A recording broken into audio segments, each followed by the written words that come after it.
Do you experience shoulder pain when playing pickleball? Or maybe you're looking to be proactive and avoid a shoulder injury on the court? Well, in this video, we'll go over 3 essential strengthening exercises that pickleball players should be doing to help strengthen the rotator cuff muscles in the shoulder. But first, let's talk about why the shoulder is so important for pickleball. The shoulder is a ball and socket joint. This means that it allows the shoulder to have a lot of range of motion, which is helpful if we're trying to hit drops, drives, or two-hand backhands. But all these quick explosive motions while playing pickleball can put a lot of stress on the shoulder, especially when we factor in playing for maybe a little bit too long. And when these muscles get overloaded, they can lead to pain and injuries in the shoulder, hence why it's important to strengthen these muscles in pickleball. The first exercise is a lateral raise, and this targets the supraspinatus, which is one of the rotator cuff muscles on the top side of the shoulder.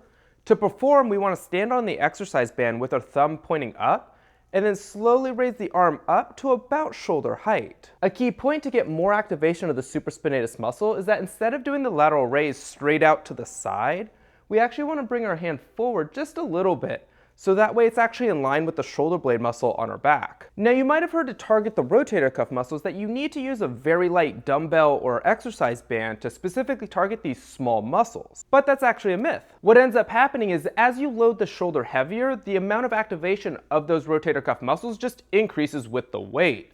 And so if we're looking at building up strength of those muscles, we should use the heaviest load that we feel like we can, as long as there's no pain with the exercise and that we're in control. The next exercise focuses on external rotation, which will strengthen the infraspinatus and Teres minor muscles, which are on the back side of the shoulder. These are important for if we're at the kitchen, for example, and we're hitting either a flick or a roll to produce the force for that external rotation.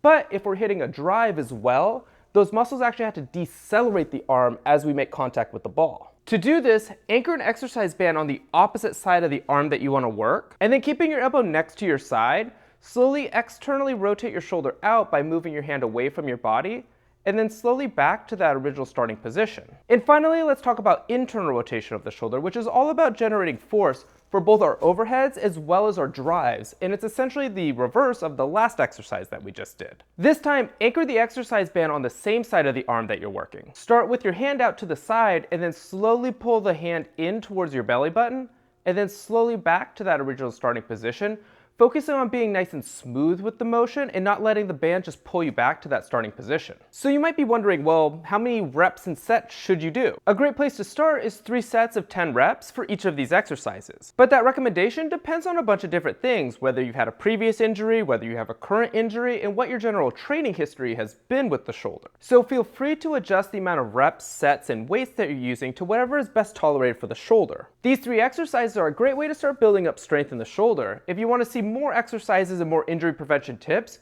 be sure to subscribe to the channel here, and be sure to share this video with your pickleball partners so they don't get injured.